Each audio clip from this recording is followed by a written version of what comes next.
Hey everyone, welcome to Meta 2014 Presents Justin Broadbent Beyond Imagination. So this is going to be, So this is going to be an artist talk and interview between me and Justin. And now I'm going to attempt to remember all of his bio. This is very extensive for very successful alumni from new media. So Justin has done everything from web design to photography to poetry to installations and art direction. He has won awards for, his most latest award was, as far as I know, was for Best Art Package for Metrics Synthetica. He won a Juno for that, and that's amazing. I want to win a Juno later. And he's a graduate of the New Media program. He currently ranks amongst the top graphic designers in Toronto. And he has worked with such people like Shad, Dragonette, Serena Ryder, and Classified as well. His extensive list, he's also done, he did also a pretty cool video with Shad that got on Much Music recognized it as being one of the decade's best videos. Was it in the early 2000s? In 2000? It was like 2006 or something. Oh, okay. Cool. And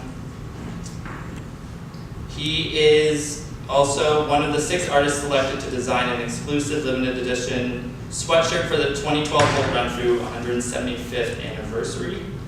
And he is going to be the art director for the upcoming fundraiser at the AGO called Massive Party, and it's the 10th anniversary this year. So, we are going to start today. I'm going to ask Justin questions, and then we're going to show some media as well, some footage and some video, some photos as well. And then at the end, you guys can ask questions, and if there's no more big audience questions, if there's time, you can ask Justin probably. So, first question is, what do you consider your core values as an artist? And were these values always a part of who you are and how you work, or did they evolve through your projects and experiences? I think, first question is like, what are my core values? I think that I always try to make things pretty honestly and intuitively. So basically whatever's, like whatever I'm feeling, I try to represent that. I mean, I think it's important to make things that are really, close to your heart and close to what you believe in. And I don't know, like I don't want to say like specifically I have a moralistic approach to art making. I know there's not specifically one set of rules, but it's more like as long as I'm being kind of true to what I feel when I'm creating something, I think that's like my main goal.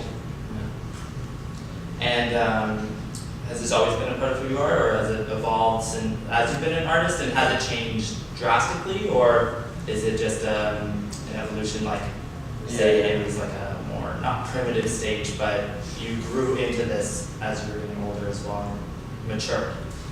I think getting older, it becomes easier to be more intuitive. I think you get more used to yourself, been around longer.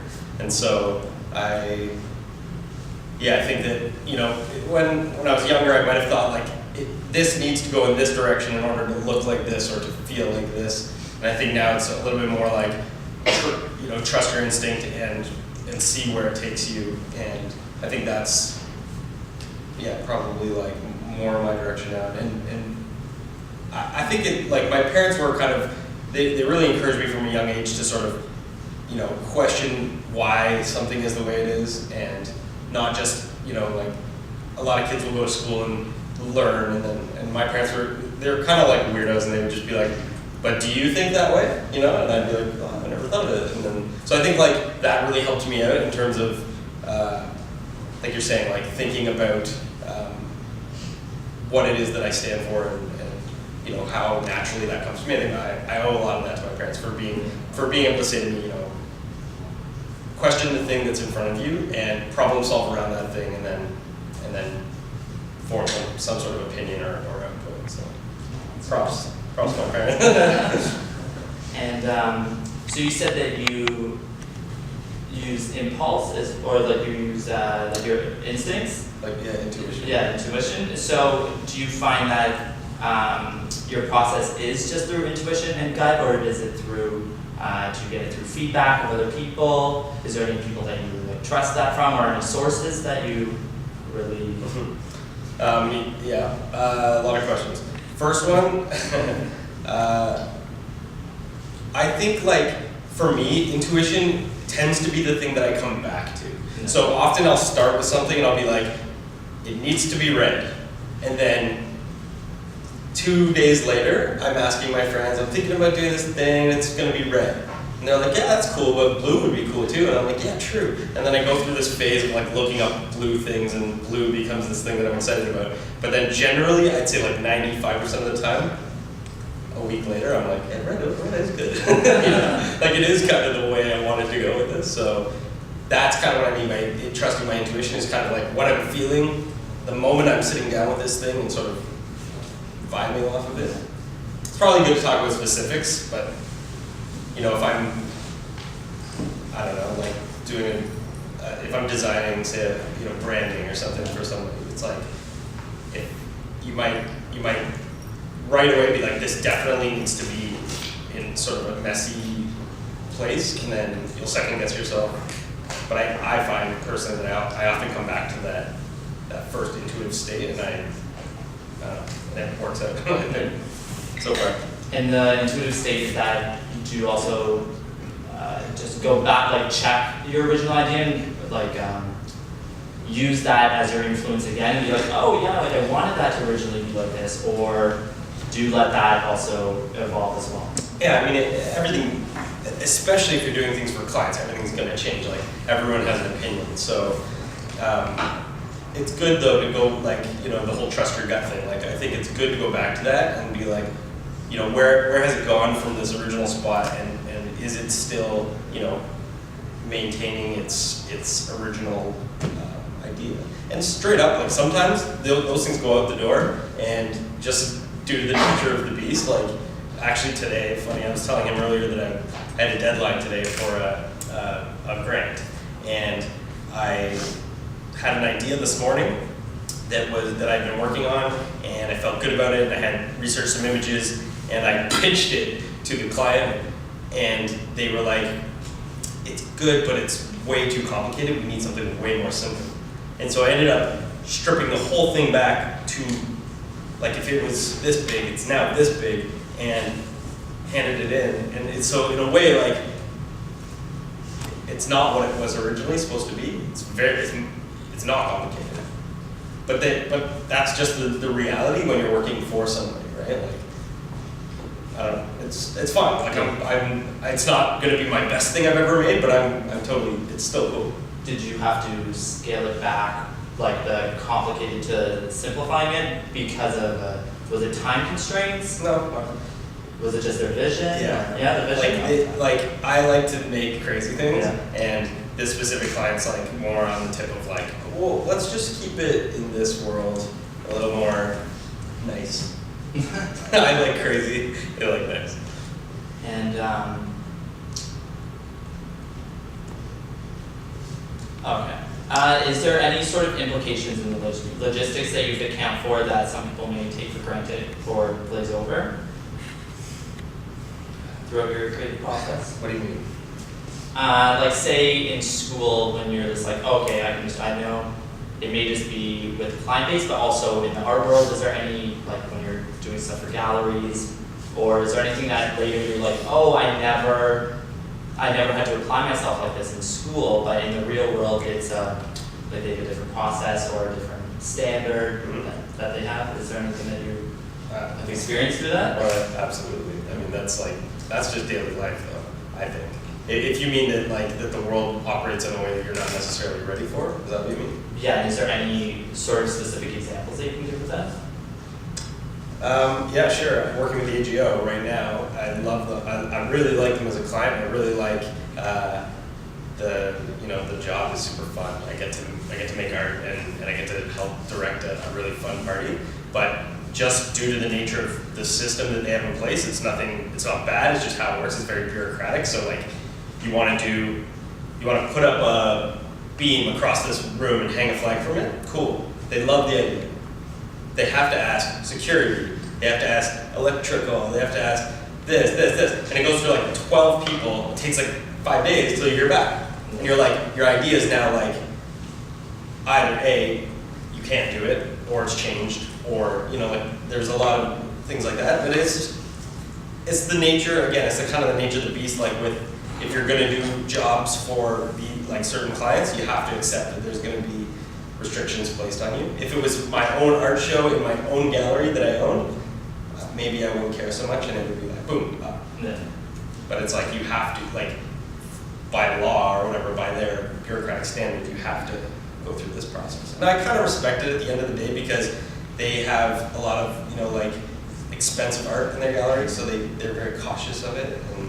And last year I art directed it as well, the same party, and the theme was gold. They'll probably kill me for putting this on camera, but it doesn't matter. And we had people painted gold at the party, and one of them leaned up against the pavement. Oh. And it caused, they had to like do restoration, and it was pretty insane. So I was like, ooh, sorry. Not my bad. Put it this way, nobody ever is allowed to be painted in the AGO ever. You can thank me for that. Is there any other bureaucratic things that they'll have in their before a massive party, because it is a charity and fundraiser event as well? Is there any other implications that change that? To be honest, no. This is a tough call. Like, as an artist, if you're making your own work that's living on its own in its own space, so say like, a gallery's approached you to represent you or something like this, I think it's really important to stick true to what you are making in your own personal context, in your own life, your own meditation, whatever it is that you do. But when you're doing something that's client-based, I think to sometimes it's not the end of the world to maintain a relationship. And so, for example, when you want to write "fuck you" in big lights on the front of the AGO, you might not get asked back the next year. You might, but you might not. So it's like you kind of have to weigh that situation and choose. There's times to do things that are really aggressive, and I do have a couple pieces this year that are pretty people are going to be yikes. But I know where they go in the gallery, and I know how to situate it in what context and what language to talk about it. But so in that sense, what you're saying is that there are times where you have to kind of curb it a bit, because it is for it is going into the press. It is going to be seen by the public. You kind of have to be a tiny bit careful. But that being said, there would be another artist that would sit right here and say, "Fuck, don't believe it. Do whatever you want." And I can't say which is right or wrong. I just think I'm definitely careful to maintain relationships when I'm working, because I think it's good. It's what gets you more jobs, and it's what you don't want to piss people off all the time. You do it once in a while. So we're not going to see "fuck you" in a lot of attention Next year. Because you are a multidisciplinary artist, do you like changing it up a lot? I love it. Yeah. I actually think the way you put it is kind of perfect. Where I get a break. If I'm working on design for too long, I get really locked into it, and then I'm I want to go outside and take photos, or I want to go draw, or whatever. It's kind of nice to be able to do that. For me, the sort of one thing that's sort of come out of the woodworks in the last couple of years has been video, directing video, because I never really considered how much film is an amalgamation of so many different things. I never considered design in film, but it's super important, and especially in I do a lot of music videos and stuff like that, so I get to add graphic design to my videos. I get to do all the I get to help with all the coloring treatments and stuff like that. It's also photography because you're like framing something. And you're curating it as well. Curating it. There's music involved. So I mean, I'm no good at music, but I love music. So it's kind of like this weird lately I've been thinking, I'm like, maybe I should be doing more video because it's like kind of incorporating all the things I like. We'll see. And is there any, in most of your videos, like can we see one of your videos that has graphics in it? Yeah. Let me think which one. Put on the Shad, the old Prince still is at home. This is the one that was Yeah. Much Music said it's one of the best music of the decade, and it's really good. Wanna make your buzz, go explore. It's all you want. Use your head, why get a bed and a couch? Don't stop on a futon instead. You got a little bread like croutons. Download the new songs, spread your coupons. That video, did Chad give you a lot of free, like did you get a lot of leeway to do what you wanted in it, or did he have like a set vision? I mean, okay, so basically when he came to me with his album was called The Old Prince. And so I was like, okay, who's the old prince of our time? Like who's the prince of our generation? I was like, of course, the Fresh Prince. Yeah. And so that's why in the video you notice like it's the opposite. He kind of leaves his aunt's house and goes back to the ghetto or whatever. And so we were kind of restricted by that, in the sense that like I wanted to make it as true to the original as possible. But Chad and I are like we're friends first and foremost, but we're also like we are on the same page. Like we get each other so well. So he kind of says to me when I'm making something for him, like I've done all his album covers and stuff, and he kind of says to me like, go. And he's like, once in a while he'll be like, I don't know if I feel that, but overall he's just like. So. And was there much of a collaborative effort with many other people on that video, or? Yeah, I mean there was. It's a full crew, so there was everyone involved. From this guy named Guy Guthrie who shot it. The art director was a girl whose name I can't remember off the top of my head. There was the Bossy girls did all the costume. So like there's a huge group of people involved to collaborate with for sure. And also, so going back to a previous question that I had, you, with switching up your mediums, when you switch to stuff like poetry as well, how do you find that your creativity, because I write poetry as well, that you translate into more, I guess it's very conceptual and it's like you get around a lot of ideas through words. Do you express yourself differently through it, or does it have a similar aesthetic? Mm-hmm. I think that probably aesthetically no, but back to that sort of like intuition talk, it's like, I think that when I go to writing, it like allows that flow. No. Because I hardly ever curb myself with my writing because I don't put it out. Yeah. So I don't feel like I ever have to be like, okay, this, like it's not for a client or something. Yeah. So it's like, it's this kind of like super intuitive. It's like drawing for me, where it's just like, put out. And so yeah, I don't know. Maybe it's aesthetically similar, but for me, it's more about the flow. And like the lyrics inspired you, and that has any poetry inspired you for any other art that you've written, like, or paired up, like, oh, this idea that I thought of when I was writing poetry, I now want to translate that into an element in my art. Mm-hmm. A lot of the design that I do has words involved, whether it's like scrawl, like pencil stuff on top of photos or something like that, to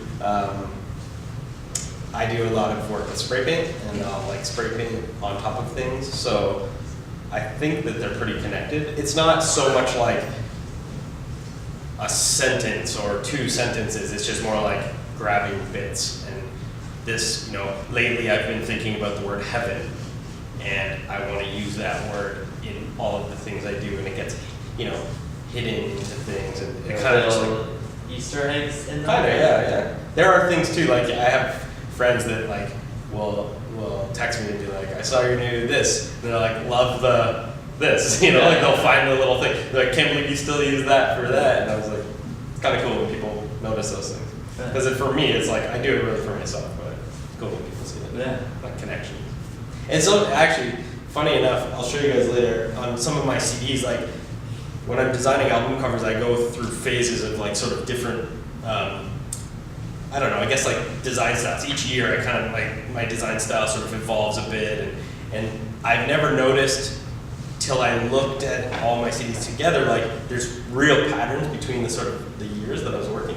Whereas like for a while I was using very much like a teardrop shape in almost everything I was doing, and I didn't even like intuitively do it. It's just like everything sort of fell into this place, and then pattern became a thing, and yeah, it's just like my art brain went this way, you know. I'm like, it's cool to make those connections. Yeah. And like even with the metric record I ended up using mirror, and I didn't even pay attention to the fact that mirrors were finding their way into other elements of my design stuff.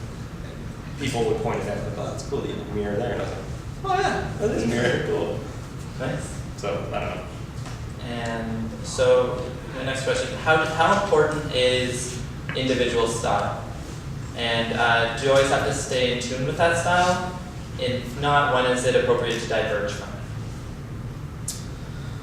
Good question.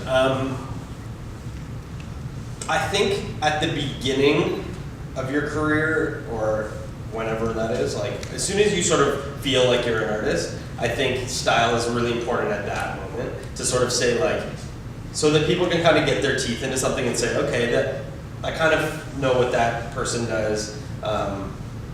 He or she does, you know, works in, not even necessarily in what medium, but that they work in this sort of like style. I think that's important at the beginning, and then I think it becomes less important as you get older, because I think once people sort of respect you, like respect your ideas and respect your sort of aesthetic, I think you can start to diverge. And I think also that it would be pretty hard to completely diverge. Like I think that if you look at my work, I've done clean things, but they still have this like similar, they kind of always come back to this similar like element. I don't know. I always like to think that my work has this hint of honesty, like I was saying in the beginning, like where it's like the corner of the T is erased, and sure, it's just like a nice font, but the corner is missing, and you're like, your eye sees it. It's like that's not there. It's like the little imperfections. That But yeah, I think definitely like good to start with a bit of a style, and then once you sort of got your footing, start to branch it. And if you're not vibing, like if you're making something that you're not vibing on, let it go. Like move to the next thing. It finds you. Like I remember like university days, like I was with Alex like back in the day, and he like probably saw me go through many different. I remember those days like trying like, okay, well what about this? What about this? You know, like trying to find my footing, and then it wasn't until later, like, you know, third year, fourth year, where I was like, oh, that's what feels right. Yeah. You know? I really enjoy doing that. I can work a lot with that area, right? Yeah. And and like that feels like me. Like when I look at it, you know, that's what I feel like, you know? Yeah. As opposed to like, oh, that feels like a cool thing that I saw that I can replicate. Yeah. That's more like, you know. Happens to me on Tumblr all the time. Yeah. And so after your work is complete, how do you and your work evolve into future endeavors? Like either in relation to what the trends are, like how there's a lot of flat design now. Do you find that you are like part of like, oh, like this is what's trending right now, like that you try to stay away from that, or do you use elements of it because clients may like that, or that's the aesthetic that society is going towards? Sorry, that's a lot. It's like asking me if I'm cool. I'm wearing a Supreme hat, so you're pretty cool. I know I'm definitely following the trends. Yeah, I mean, I definitely know what's out there. I look at images every day. I'm like a bit of an image hog. I love looking at things, and I try to stay on top of my like design, what's happening in design world. stuff. But I think that I'm of the sort of like the crew that's kind of like, I sit like, this is the design world, and I sit like over here from the art world, like peeking in, and I throw my 2 cents in once in a while. But the true designers are like, I don't know, man, like that's weird, you know. And I'm like, "Eee." Like I think I'm thought of more as an artist, less than a designer, even though I don't really see a distinction. But also, wouldn't it be better to be seen as being weird than average? I think so. Some people might not. I don't know. If you're trying to really, you know, establish that you're this like really like purist designer or something, you might not want to feel like people think you're weird or you know, trying too hard or something. I could care less. And also, with your previous works as well, or when you get if you find, oh, that was a really good work, or, oh, I got an award for that work, is it really stressful trying to, like, do you find that you want to live up to that one after, or is it like, oh, whatever, like, I'm just going to do this next one, I just feel I'm doing this right now, so I'm going to go for that? I don't think awards matter, straight up. I think like if you're like stoked while you're making something, that's good enough. Yeah. I feel like, you know, the Juno was a really awesome thing to happen, and I'm very like happy that I got it. But I didn't change anything. Like it hasn't changed the way I make my work. It hasn't changed. Like I haven't even got more jobs because of it, which is a misconception of awards as well. But it's like it's cool. I don't know. I definitely wouldn't make my my art career banking on getting, you know, awards. Now that being said, I have friends that are like, you know, they do like interactive design, and their awards have gotten them like crazy huge grants and huge projects. So they might disagree with me. They may say like, you know, it's important for us to, like, you know, you have to apply to be included for an award. So I don't know, they may disagree with me, but I think if you're doing it for the award, I don't think that's like really the best driving force. When you open it, it comes with a little mirror inside, right here, and all the lyrics and everything are backwards. So you actually like read it like this, like when you look in, you can see, oh, that's what it is. Oh, you like Da Vinci. It was the one thing that I wanted so bad, but we weren't allowed, as I wanted everything backwards, including the logos and the legal and everything, and they wouldn't let me. But I got almost everything backwards. But yeah, I don't know. You guys want to pass it around?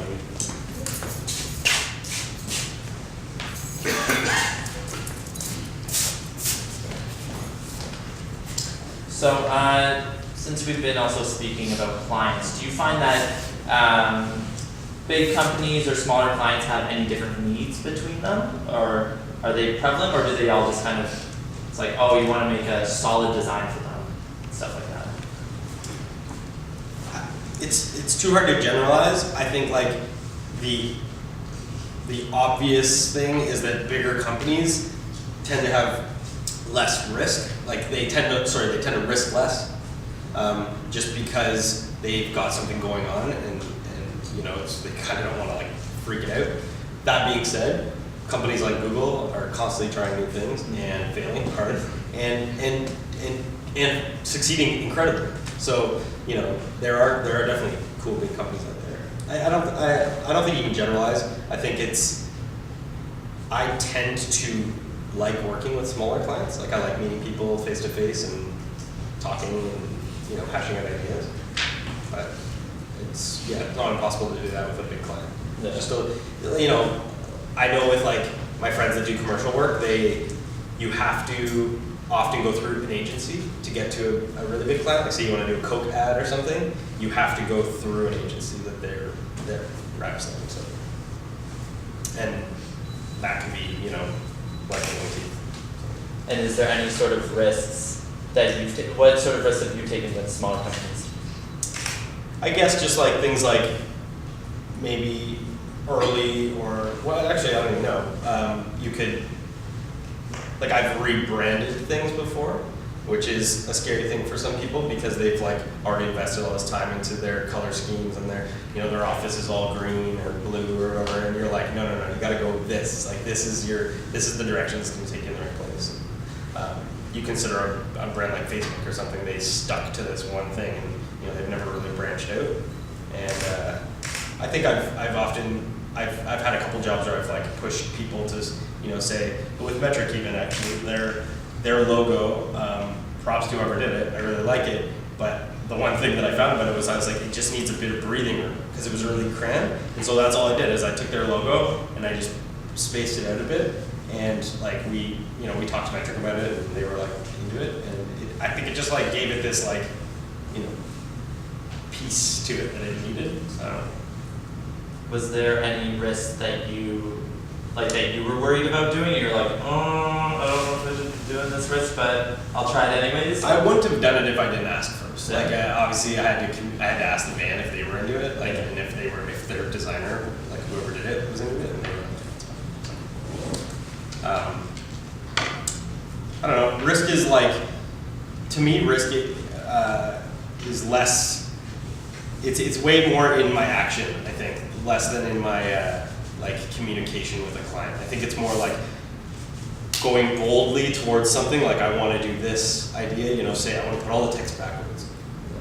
That's risky to me because the odds are, if I'm banking my design on that, the odds are in a lot of cases that you're not going to be allowed. In which case, for example, the legal that wasn't allowed. But you take those risks and ask and see what happens. And half of it worked. Yeah. Did you get to do any of that with any of your web design? Your own website is pretty, like, it's a pretty interesting. Yeah. It's a pretty interesting. Liz, could you open his website? Oh man, please no. It has. I created it a bajillion times. It's fine. It's a cool website. Okay. Well, actually, I'm currently in the process. So I did web for a long time. Back in the day when Flash used to be around, you guys might have heard of it. I got pretty good at Flash, and I really, really liked it. And JustinBroadbent.com. This site is like, so I haven't really. Don't listen to me. I haven't updated my site in like 5 years or something. And yeah, like the Flash part, just close that. I knew that you were talking about Flash. Yeah, exactly. If you click that. So I haven't actually updated this in a long time, but I've just recently hired a guy that's in the process right now of making my new site, so I'm pretty stoked. And it's going to be like searchable and really awesome. This one's fun, but It's searchable. I found your website. okay. And so then, do you think you're going to go through a rebrand with that? I mean, it's still going to have my like scribbles over top of fonts and stuff like that, so it'll still be me. But yeah. Finding any Easter eggs between them? Probably. Yeah. I Okay, right. actually hate this site so much, so it's kind of It's fine. It's all good. I've kind of been avoiding it, but back to what I was saying before. I used to do a lot of Flash stuff, and I got pretty good at it, and I really liked it. And I felt like it was a place that I was able to like try crazy things, and then as soon as the iPhone became the thing, Flash just died, and I was like, okay, I'm gonna walk away, because web now is like, it's amazing. It's amazingly functional now, but there's a little bit lacking in the way of like art online right now, in terms of like experience, like the web experience. I think a lot of going to the web now is like to find a thing. Like less button clicks and less of like a narrative to it. It's more just, okay, I need this, and then hello. Or this leads me to this, leads me to this. I feel like back in the day, I sound like an old guy. There used to be a lot of sites that were just sort of like experimental, art pieces. I guess you still could do it. Like Flash still exists, just less and less people are using the web that way. Yeah. But your question was like whether I could take risks there, and I think I did. Like I think I was able to. For a long time, the web was thought of as like this, like first like just this generic tool, and everything was kind of ugly, like very square, everything had to fit in the box. And then Flash came around, and we could like suddenly like scribble on the screen and make something explode, a bit of video or whatever, and then. So yeah, it was really fun to sort of experiment with that. Cool. And so besides, like when you were talking about the AGO before, you were saying that that you had to like hold back in certain areas, like we're not going to have like the fuck you, we're not going to see that at Massive this year, fortunately. And is there any other areas in your relationship with your clients that makes it more effective? And how do you exceed their expectations with your final product? I'd say like I'm probably speaking to myself here, but I think the one thing that clients love the most is communication. And you can exceed somebody's expectations just by being in touch with them, straight up. Because I feel like, I have a lot of friends that have either worked in this world or hired people in this world. And when people go off the map, with Massive, we've had that happen too, like where artists they sign on and then they disappear. And you're like, are you showing at Massive? Like, email us back. And I feel like that's the one thing that I think, if Adrienne from the AGO was here, she'd probably say that's like one of my strengths is that I can communicate all my ideas. Even if I'm mad about something, I communicate it. I'm not holding back and sitting around waiting for something to happen. I'm kind of like, I'll be there tomorrow, and then I show up tomorrow. And then they can also hear those updates and be a part of that progression as well, right? Yeah, and sometimes it's like, I need another week to think. And they don't like it, but at least I was honest and upfront about it. I think that's like the number one rule to maintaining your client relationships is just be open. And like I said, I'm speaking to myself here. There's definitely times where I'm like so crazy busy that my brain is not there, and then something falls behind and clients like, what's happening? And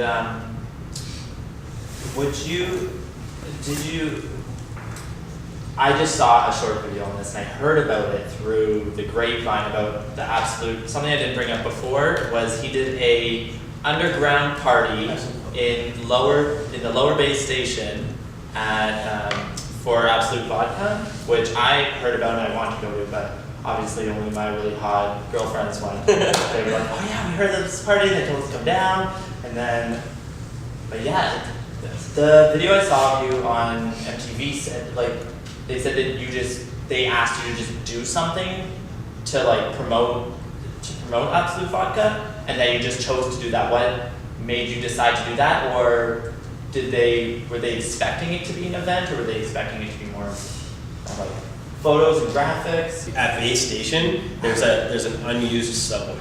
Like I'd be down to go to that. It was, and it was like, so basically what happened was, like, not to romanticize too much because it was a job. It's not like I just came up with this idea and I was like, Absolute contacted me and said, we like the things you're doing. We want to work with you on something. Here's an idea we have. We want to do a pop-up event in a cool spot for our brand, but featuring your art. And they said the only stipulation, or a couple stipulations, but one of them was that we want to use our new slogan, which was, in an absolute world, opportunities pop up. So they're like, however you want to work that into it, go nuts. And so I was able to, full free reign, actually crazy free reign in a good way, to just kind of have fun. And so I ended up making this 15,000 square foot installation that was 4 months of my life, and super fun.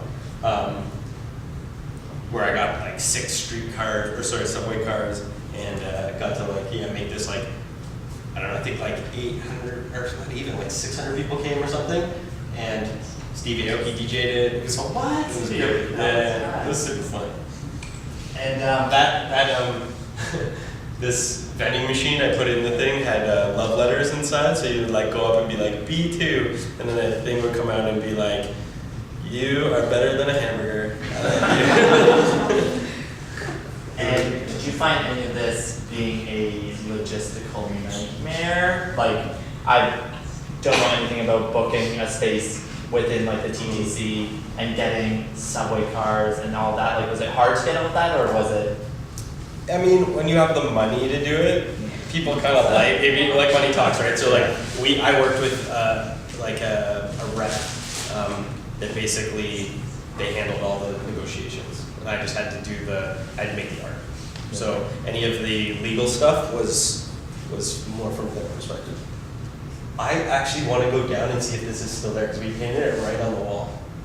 When I was there for Nuit Blanche, I don't know if I saw it, but Okay. who knows, that was like before. I assumed they would have painted over it, but I was like, that would be awesome if it was still there. There's my teardrops. They always seem to show up. Oh, Easter eggs. And I know you said you didn't like your website, but how important is an online identity and to like your own artwork? And you did stuff with, you made one for Dragonette and Shad? Okay, good, I creeped your website now. Yeah. A bunch. I mean, I haven't really done too many websites in a while, but Were they all Flash-based? Those ones, most or- of those ones were, yeah. The odd time I'll design. I've done a couple. I did the Portlandia website last year, which I think I have on there. If you go to design, have you guys seen that? Oh yeah. Yeah, it was cool. I don't have like the working version of it, and they've since for season 3 they've gone with a new one. But I did the season 2 site, and it was super like fun. I got to use like again, I didn't do any of the coding. I didn't know how to parallax something, but I designed the whole thing and then worked with the coder that did it. Did they keep it in parallax? Is it in design? What's it called? Portlandia, probably. Oh, yeah. Yeah, so I designed this, and then they like a coder. I made all this like nav, and the coder made it work, and it like all separated on itself and stuff. It was pretty crazy. I probably have a working version of it somewhere. I should post it. Did you have to start with doing, like, did you do the, like, just paper and drawing, or did you automatically, like, go into Photoshop and Illustrator and start doing this stuff? Well, I actually worked with information architect, like this guy, Ryan Feely, he's amazing. And he basically builds the site in Keynote, and it functions as it will. It's super ugly. It's like circle, button, and then he hands me that. It's like the ugliest thing you've ever seen. But it's exact. So he shows that to the client approves, and then I can go design. Because basically, if I start designing this crazy thing that I love, and client's like, oh, well, we want to move things here and here, we want this button to actually do that, it's a super nightmare. The company that I work for to do this was called Secret Location, and they're super smart to do this too. They hire an information architect to come in and build a working thing so that the client can sign off. And I think that was like such a godsend, because it would be crazy to do it the other way. And did the site go online in, like, different stages? Like, oh, pre-season, oh, just went on. Yeah, it just came up. It was like, I forget what they called it, but yeah, you can see this is like the working files. It's Lorem Ipsum up top. And in your honesty, like, This one, perspective. okay, so this one's actually a funny story if you want to talk about that. I designed the site, so I was hired by this company to design the Portlandia site with my sort of like crazy, we'll call it honesty, whatever, we'll call it like messy style, and I did it. It was awesome. It's rustic. Yeah. And then they ended up we ended up finding, the marketing team wrote to us and was like, love it, but we're actually going with a much cleaner aesthetic this season, and so we had to scale back, and that's why you see this is super clean. The last page was a little less clean, but still. Was it a long process? Yeah, it's probably like 2 or 3 months. 2 months. It was fun. I never got to meet them though. I really wanted to meet them. Yeah, that would have been cool. And it won like 3 awards this site too, which was cool. Did I you don't- get into any of the episodes, or? So I'm gonna go back and rewind a bit, not just in time. how did you find the transition from the school environment into the professional world? Did you find it seamless? Was there like a limbo phase of like, oh, I don't have work, or? So what I did in university was I worked actually at Black's at Dundas, just like selling cameras, and I started sort of like while I was working there to start freelancing, and I had a couple friends that were in bands that luckily got signed to Universal, and then I was their designer, and so suddenly like Universal was like, this guy's good, we want to work with you on other projects, and that sort of started my path up, and I started getting more and more jobs, and I was like, I think I could probably stop working, like spend less time and make the same amount of money basically to pay my tuition. And where are we going with this? I forgot. Oh, how to get into school. So by the time I was finishing school, I was kind of freelancing already. I was like, I was actually working with Kathleen. She's up there. For the lecture series? Yeah, for Kodak lecture series, and we did that. Like I think a couple years after I actually brought those to show.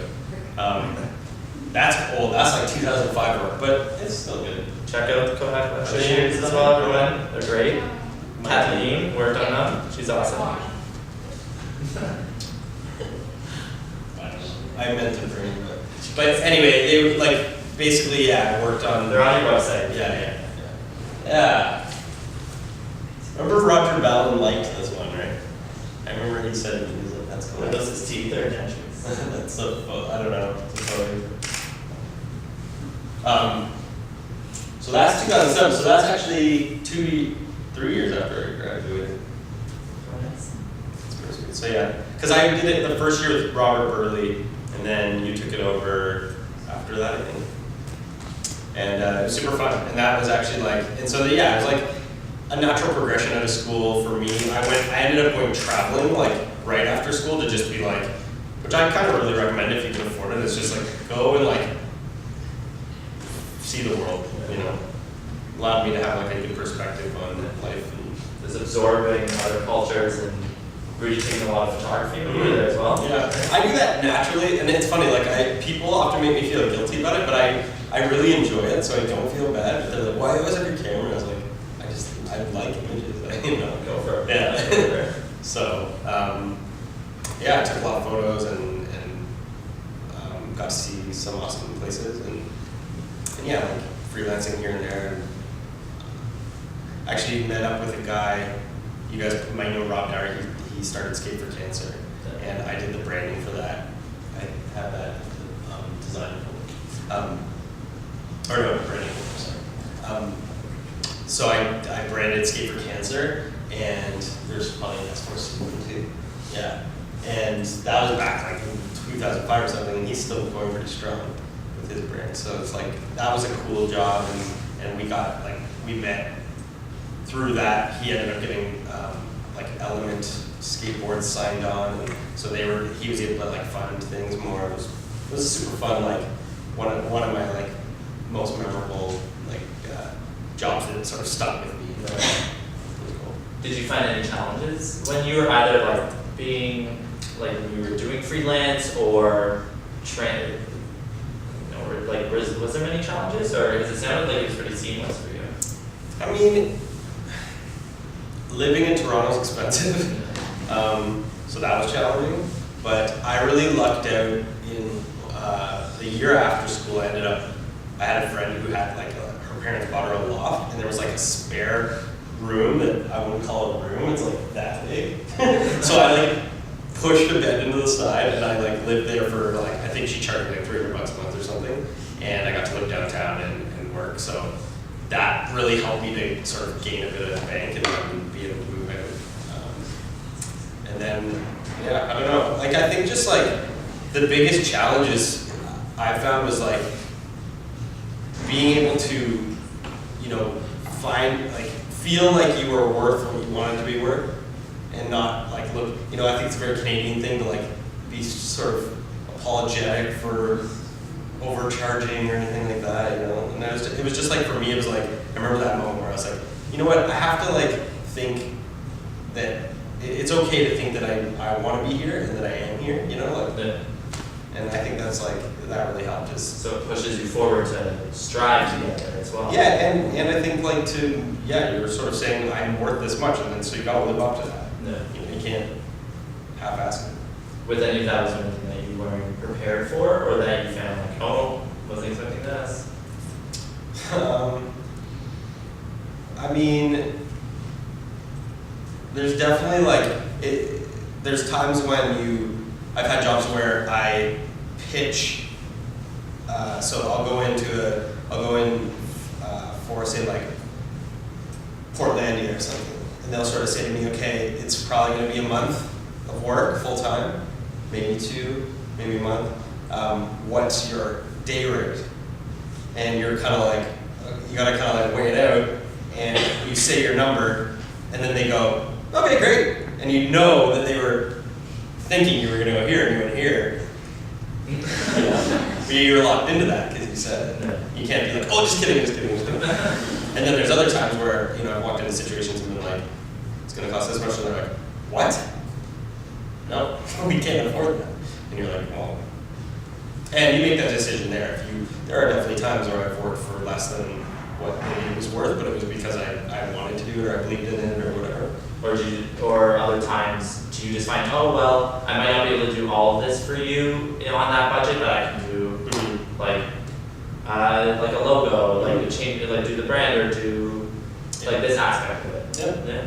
Yeah, I mean, I have a couple friends that are super successful, and they do this thing they call like the gold, silver, bronze package, where they purposefully make the gold package like impossible.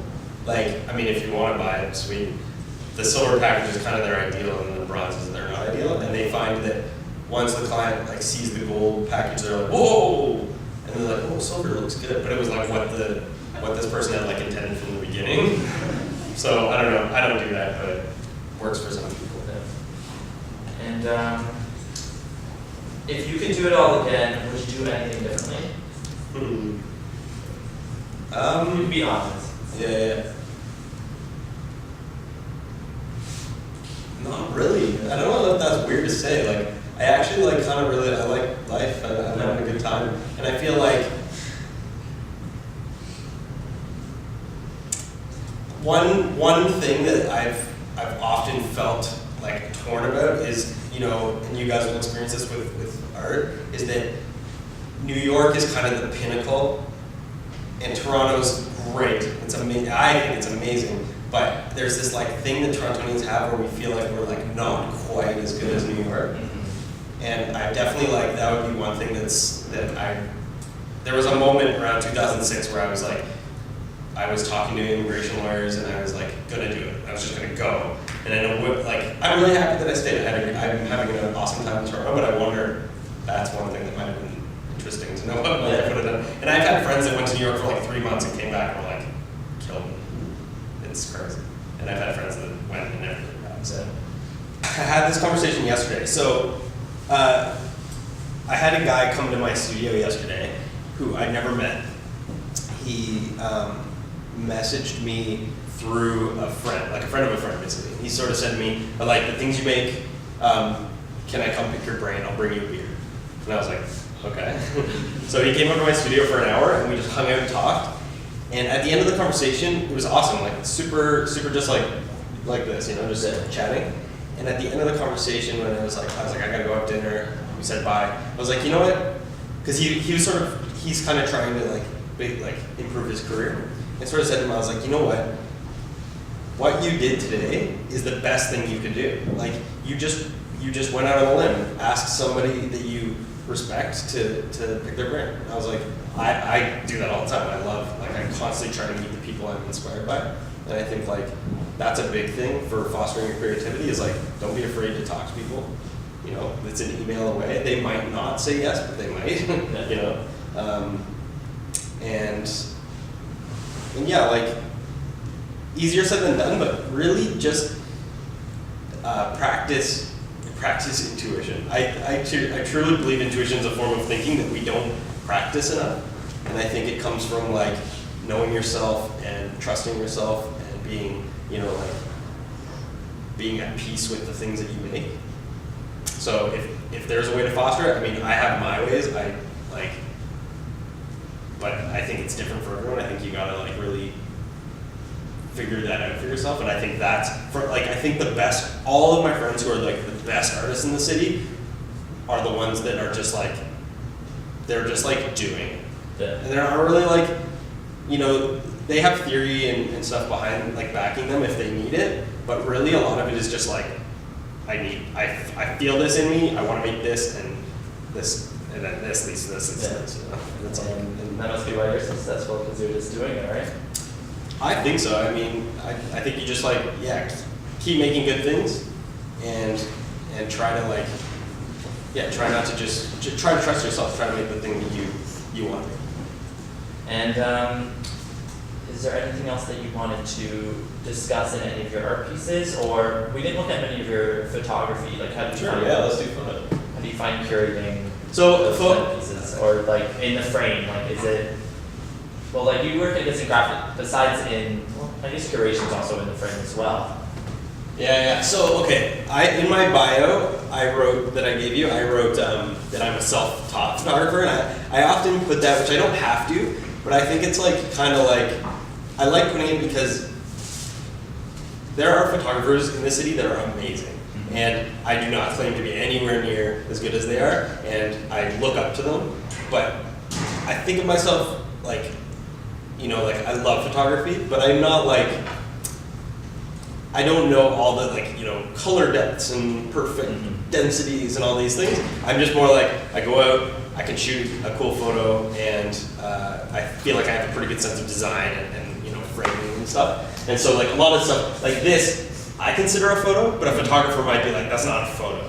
Like you've drawn on top of it and you've changed the color and whatever. But as like that top one, or yeah, this is a good example. I did this photometric that's in the album, and I think it's a beautiful photo. Is it a photo? I don't know, but I took it and I left with it. And Yeah, it looks really cool. And I like even the transition of her at the side is great. and this too, like this is 3 photos layered, but this was for a band called Dreamface. Do you do many multiple exposure pictures? I don't do it in camera. I do it in Photoshop. Yeah, no, like I do, yeah. But yeah, definitely. I'd say 99% of the work I do has a second layer at least. Like there's usually something that I apply. A circle. Yeah, nice. Those lights are added after. Those are 2 artists from Miami called the TM Sisters, and they're super cool. I actually did a residency in Miami with them. It was super fun. Yeah. Did you find the art scene much differently there, or? It's amazing. Yeah. If you guys get the chance, go to Miami. It is vibing. Everything is just like on fire there. Yeah. It's kind of like frustrating because it's everywhere and everyone's an artist.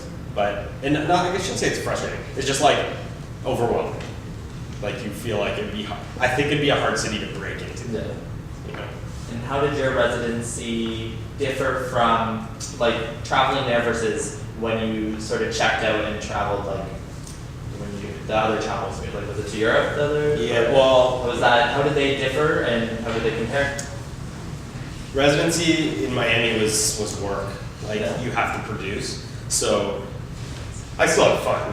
And Did you get much free time? Like much free time? Oh yeah. Well, you basically go for 2 months and you get to choose how you want to output your final project. And funnily, my project ended up not being what I created. So what I pitched, I totally didn't do, but that was just the nature of like what ended up when I was there. I got really inspired to keep drawing, and that's something that I don't normally like. I'm not constantly making drawings, and so I was like, okay, I got to stick with this. This is working. But I originally went because I was going to do video. And I shot a video there, but I've never actually put it together, so I should make a video one day. But yeah, so different.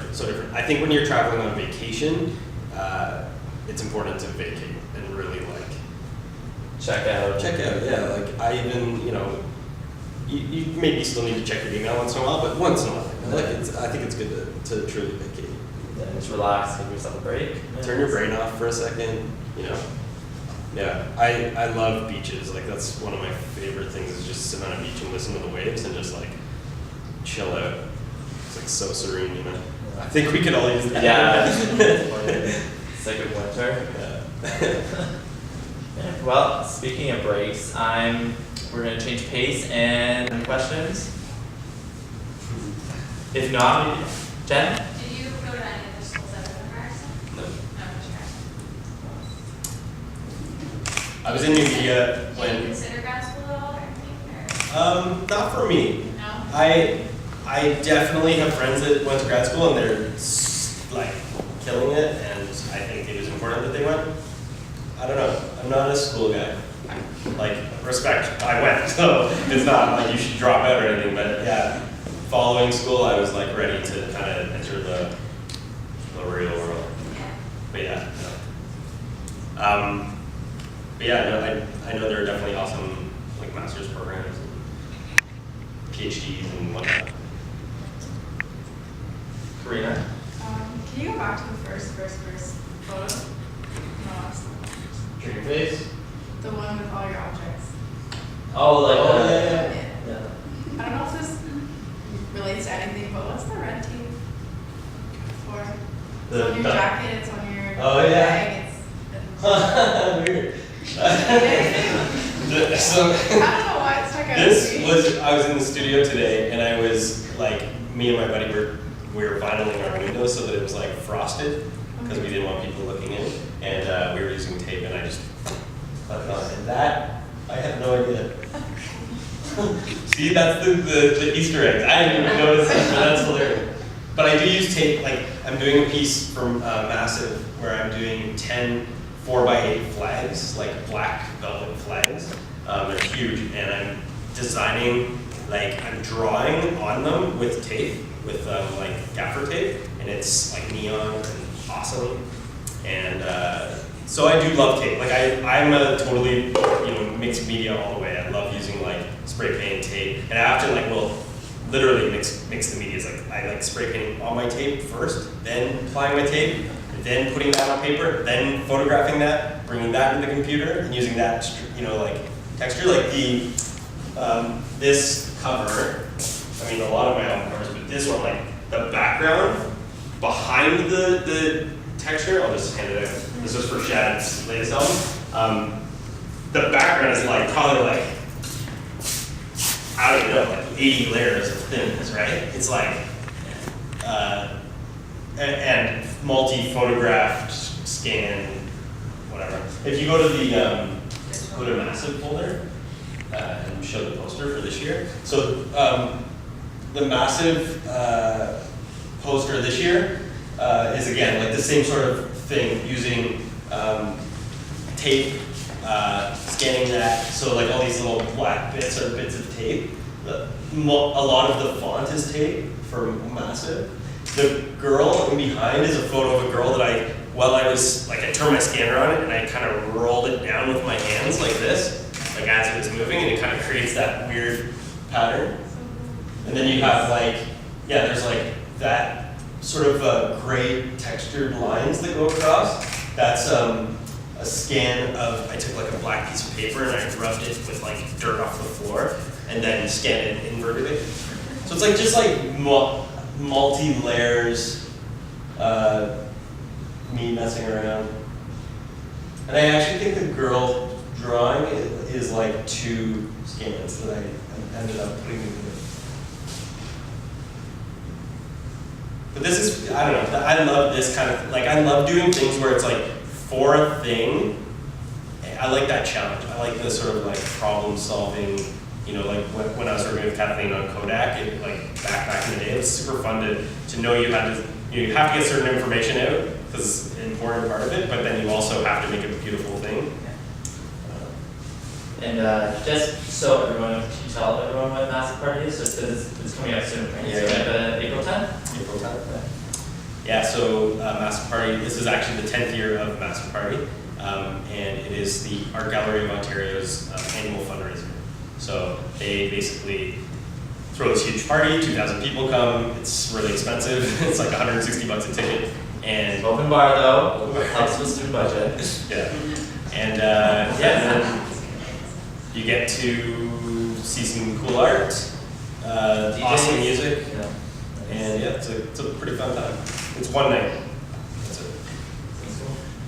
Oh, and you can show last year. I did last year as well, and I did the poster, gold. That's my name. Oh, also, is there any, because last year there was all those rumors stuff, like the leopards, is there any like fun rumors this year or anything like that? Like there was, I remember hearing about something like that, like the leopards and stuff, like, but then, I don't know. I'll say this about this year.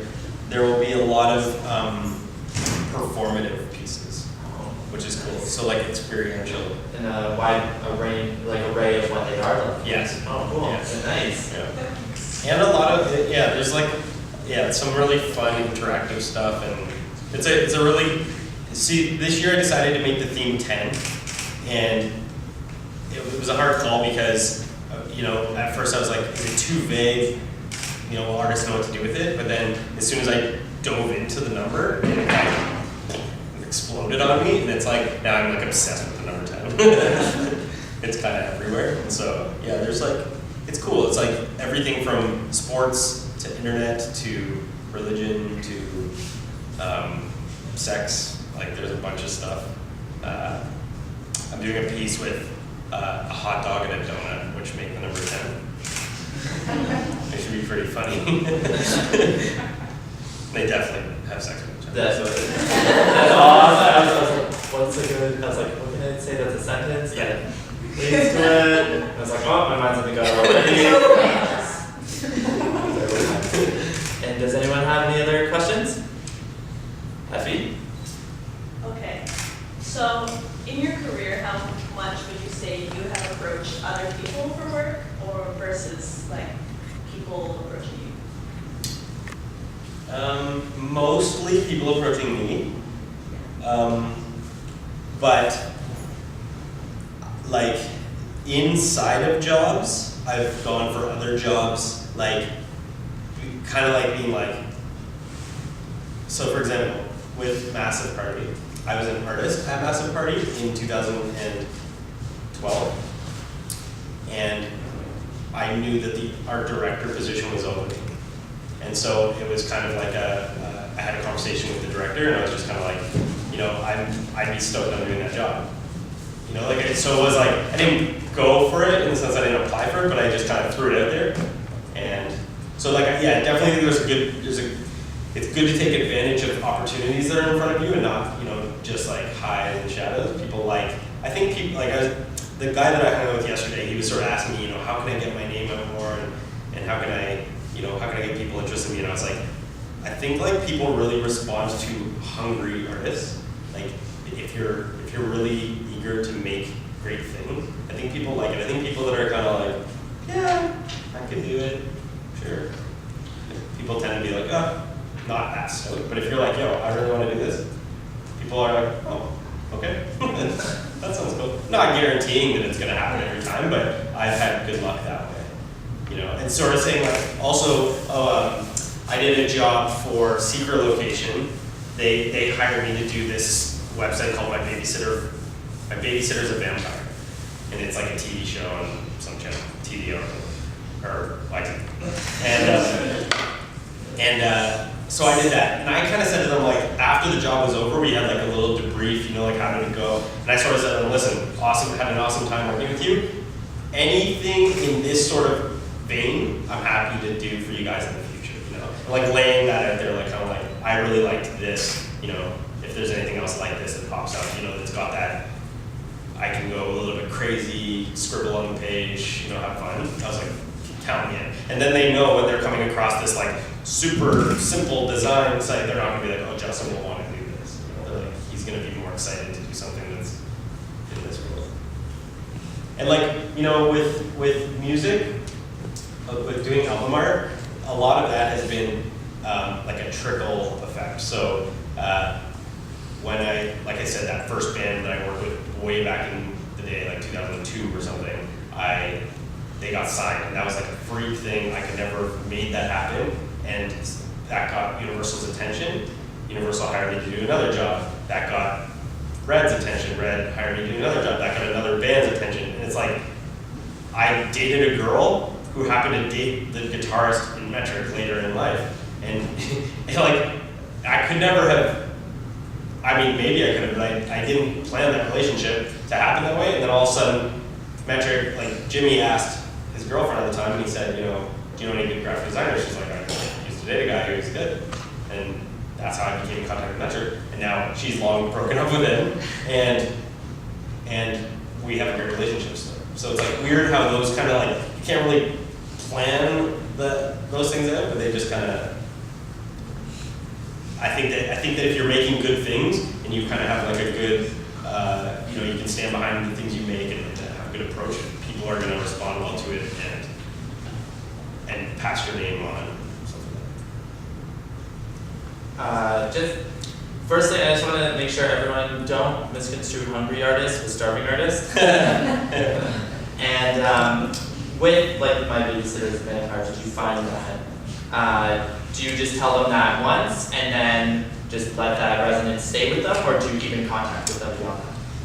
I do the once thing. But I know I have friends, like especially my photography friends, who are like, you know, again, doing very well. They do an annual mail out to all their clients where it's kind of like it's like a thank you for your year of work. And it's like, you know, maybe it's a gift certificate. They'll put like a little gift in there, and it has like a card, has all these things, and that kind of like ensures you're on their mind and they have a happy feeling towards you. I'm so bad at that kind of thing. Like, I respect all my clients, I love you guys, but at the same time, it's just like I'm not that good at that kind of like public relations. Maybe one day if I do really well, I'll hire somebody to help me with that stuff. But you know, we'll see. I have my favorite artists for sure. Like, yeah, Jean-Michel Basquiat from the '80s. He's like, anybody who touches spray paint has to respect him. He's like the you know, the one of the first artists to bring that into the gallery. I loved his approach, and I loved his words, and his like, he was like the king of that, like intuition. So I think like anytime I'm stuck, if I'm ever in like a, you know, place that I can't move, he seems to want to be when I go back to. Marcel Duchamp, of course, David Carson as a designer, Frida Kahlo. I can go on. I love, even like actually a lot of my friends too, which is really cool. Like I have friends that are so amazing as artists that I get to like see all the time, and it's like, oh sweet, you're killing it, and you do awesome things. You know, like I don't know if you guys know Thrush Holmes, but he's like one of my friends, and I look up to him so hard. Like I think he's such an amazing artist. He's taught me a lot without knowing it. I did his branding as well. Yeah, just I don't know. I think it's important to have artists you look up to, and actually go to I think it's under art. Is there something called Sub-Zero? It might be under design.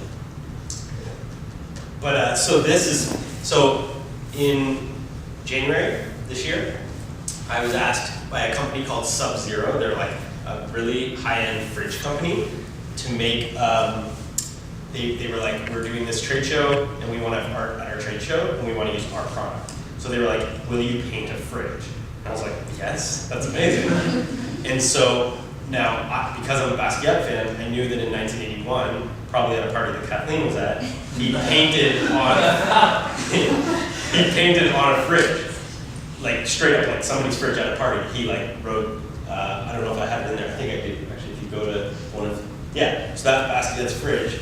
And I love it. It's a beautiful piece. And so I felt like when they sort of said to me like, you're going to be painting fridge, I was like, I have to shout out Basquiat. Like it's too good. So the front of my fridge, if you go back to it, is, or yeah, that's the front. So I gave him the shout out there. And Gary is kind of like a weird like moniker I go by. I think of Gary as like this like high school like football coach that also teaches art class, you know. So like that's kind of like. So I gave Basquiat the shout on the front, then I got to do the other three sides. But I don't know where I'm going with that. Oh, because you were asking about artists. Like, I think for me is like a way for me to, you know, be inspired and to still show respect and be like, you know, this is. It also happened to be in the year that I was born, which was cool too. So I was like, I don't know, it all kind of fell into place that way. Especially like the second they called me and were like, we want you to do this, I was like, immediately, like I think even on the phone with them, I was like, I have to do a Basquiat thing, like, and they were like, oh, that sounds cool. You know? So. No, yeah, I noticed like you always have this very unique kind of style, yet there are these kind of little, like, not just with the fringe, I noticed like other things that are very like minimal but specifically catered to kind of someone else, like that face or Yeah, yeah. these little things. Cool. Any other questions? Phil? Do you have a process of, you probably have like a million ideas that go through your head always. Is there a mechanism, something you do to filter out half these ideas and just go with something that you like, or you just try everything and then once we have like a million things to go? Like, you mean when I'm doing a specific job? Like if I'm working with a client? Yeah, because if you're working with a client, I guess you're just going to be restricted then, right? Won't they give you limitations or? Yeah. I mean, it's weird. Okay, so I'm doing a job right now. Actually, I can give you guys a sneak preview. Nobody's seen it. Go to Pizza Design under Kiehl's. So Kiehl's is like a facial cream brand. You guys might have heard of it. And they basically do this like annual charity thing where they give 100% of their proceeds. Is it there now? Oh.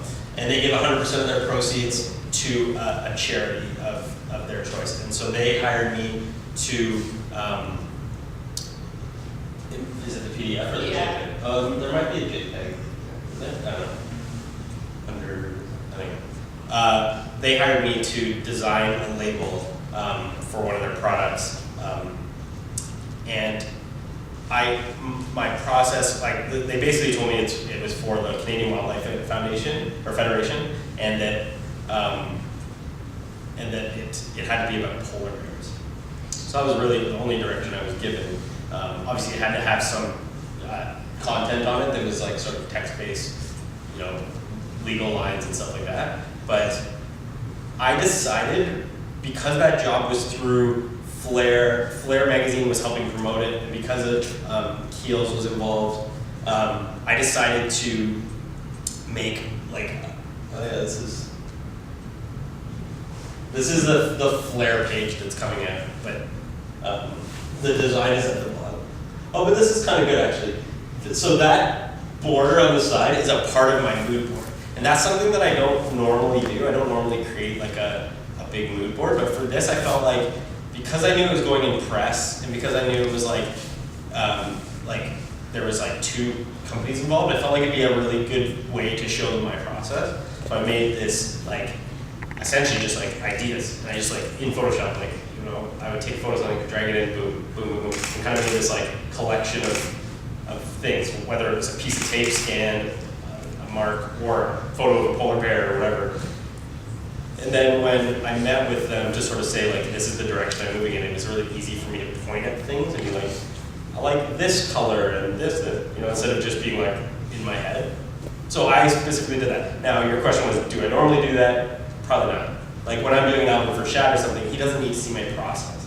He just needs to see things that are like, this is the direction I'm going. Like here's a, you know, like I often will show him a sketch or something, but it doesn't have to be so much like, I'm thinking of using this color scheme. Things like that. Did you find the? But yeah, I don't know. Different people have different process. Like I have friends. Yeah, there it is. So you can see the millions of layers that you can. And a scribble. Yeah. And So this the comes teardrops too. Oh, wow. This comes out April something. It's pretty soon.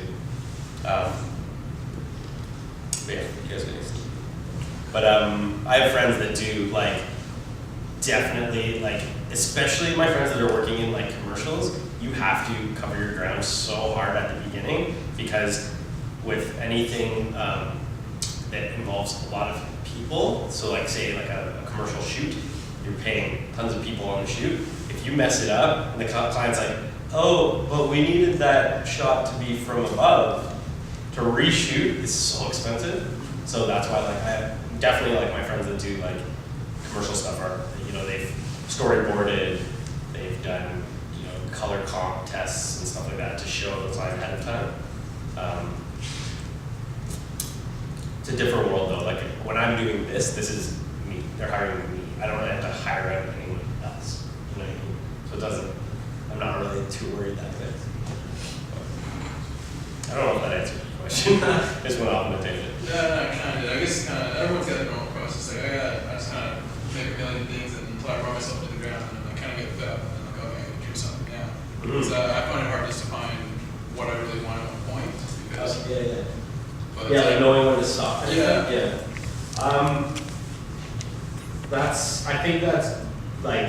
I think that's important that you know yourself and you know that like you like to make a lot of things.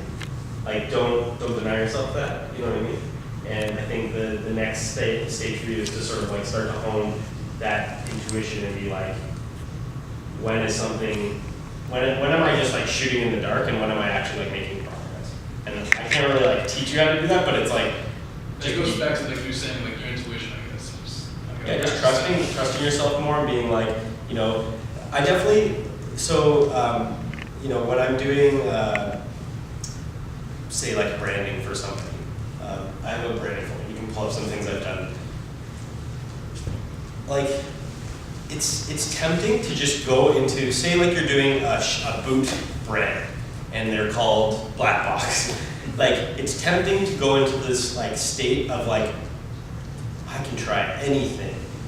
But I think it's super dangerous because you run the risk of not knowing where you are. It's like, you know what I mean? You're like, you don't have that footing. So for example, with Black Box, I did a couple versions of like different sort of looks for them, but all of them were in this like hip hoppy kind of like very like you know, almost like logo like sports logo-y feel. They had this like, yeah, really everything was bold, nothing was thin, you know what I mean? And I like made that decision at the beginning and I didn't veer from it. And I felt like that erased so much wasted time. Because it was like, I just went in and I was like, made that decision right off the top. I was like, I'm gonna do something bold and chunky and black and white and strong. And I think like that, like I try to make that process each time I do something. With Shad Flying Colors, I knew right away, I was like, it has to be colorful. I can't do something that's muted. So I didn't even look at muted colors. I was just like, every palette that I was like pulling from was just like, boom, the brightest red I could find, you know? The brightest purple, the brightest this, and it was just like making those kind of like decisions up front. And that comes from like an intuitive process of just being like, I know what this needs. Like, yeah, I don't know if there's another one. If you want to pull something else up, I can probably talk to it. So this is my friend, she's awesome. She does like video in the city for like behind the scenes. Like, so Holt Renfrew is launching a new brand, a new shirt or something. She shows up and she shoots your like event. And with her, like, I knew it needed to be kind of slick, like, you know, and like approached it that way. And I knew I wanted it to be like something really classy, but that it would have a touch of playfulness. She didn't want it to be just, you know, something that's too, I don't know. Oh yeah, this whole thing. You guys know about this thing? Does it still exist? It still exists. And two people in new media are, I think, you know, they're trying to give it more of a website as well, like an online gallery. Nice. So, yeah, I branded that version of Function. I think that was like the 6th year or something. I can't remember. I don't even know what year it is anymore. I think it's like, yeah, it's pretty far along now, but maybe it's the 5th year. I don't know, but yeah, I made that. And it's stuck for a couple of years. I don't know if it's probably faded into the dust now. I don't think. Last year's it wasn't that. Yeah. But I see now. I don't know if it was just around campus or school. Any other questions or? Well, can we give a big round of applause to